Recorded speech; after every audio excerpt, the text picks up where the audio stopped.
Well, welcome back. I'm finally back after almost a couple months of not doing any reviews. Uh, just to make a long story short, I had a surgery on my left knee.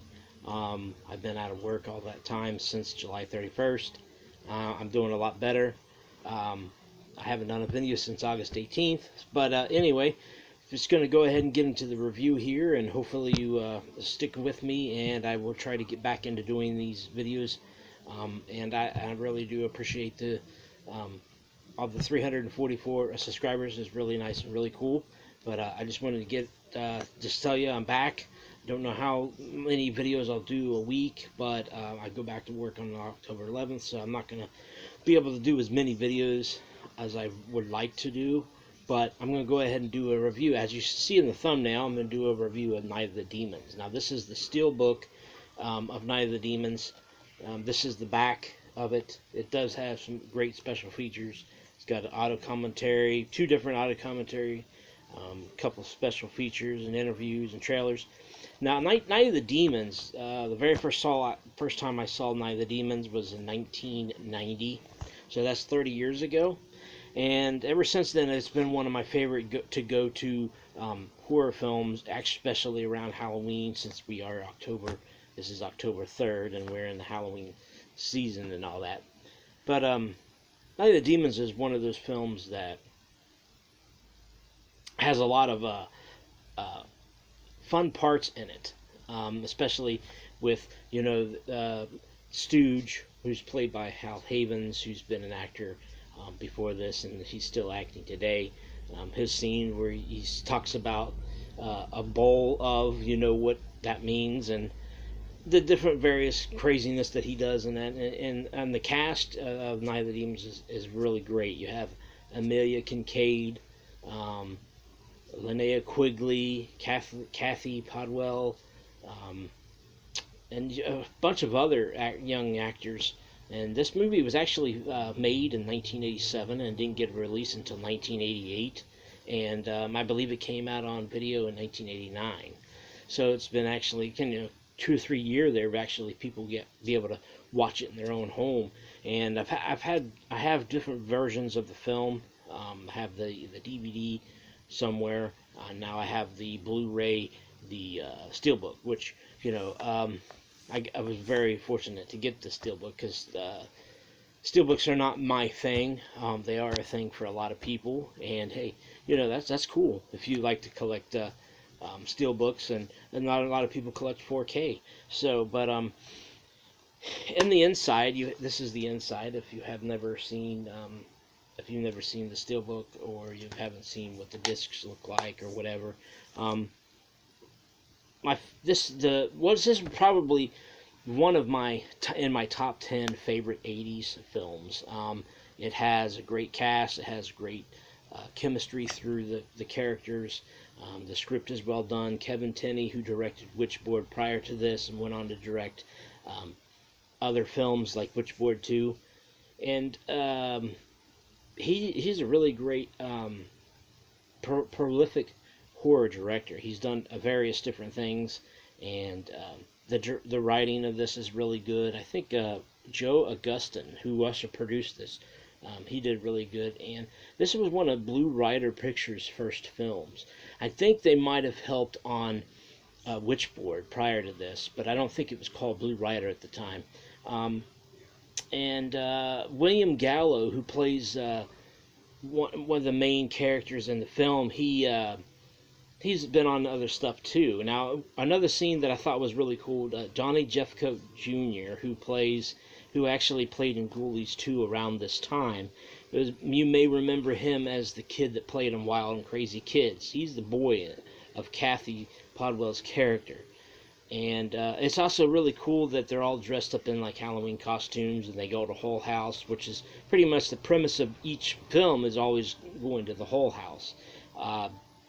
My favorite part of the film, besides what Hal Havens does in the film, another part is when Donnie Jeffcoat's at his house, and his mother's making these like cookies, and he says to his mom, they look like sun-dried poodle turds.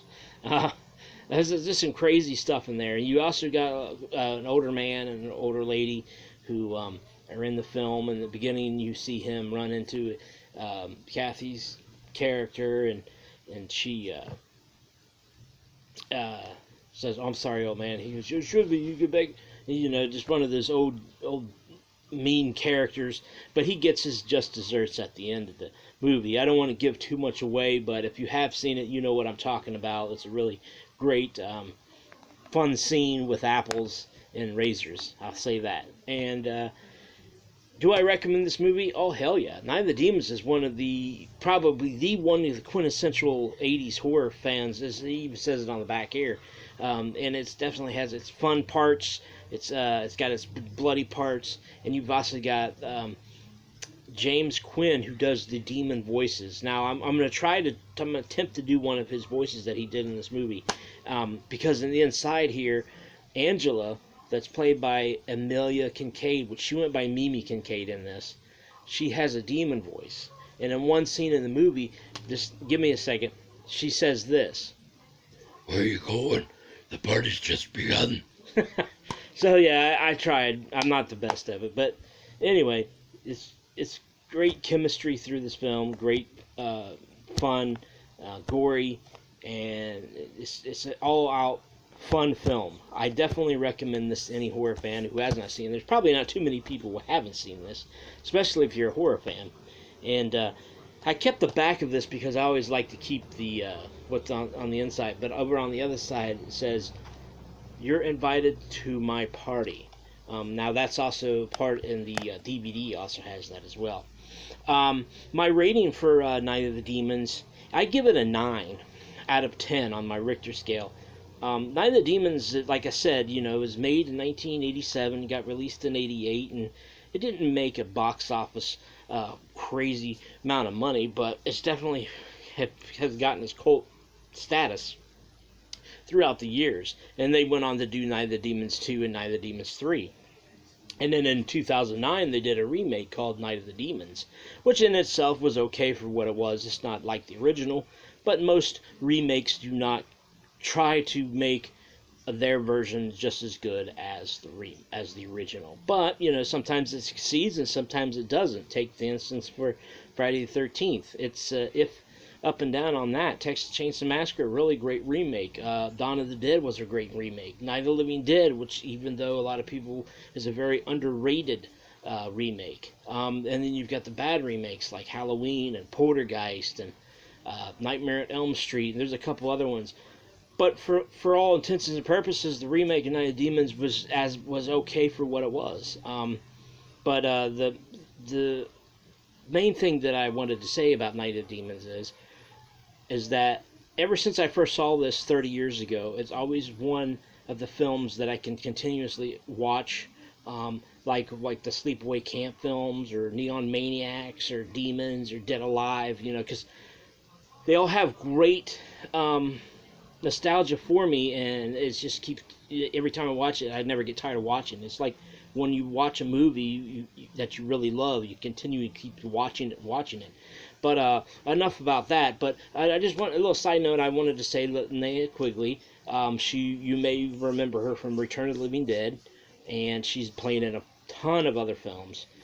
She's really into the saving dogs, which is a great thing to save animals, and also that Amelia Kincaid is actually Blanche, who played in Golden Girls, Rue McClanahan.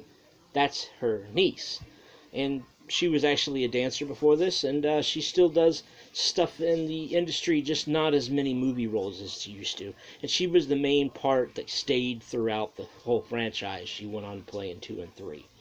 Night of the Demons, definitely recommend it. It definitely gets a 9 on the Richter scale, and I hope you've enjoyed this review.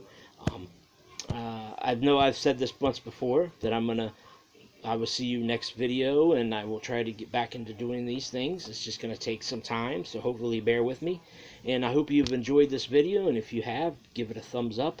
And if you have any comments or you want to leave a comment, leave them down below. My name is Brad Richter, and I'll see you on the next review.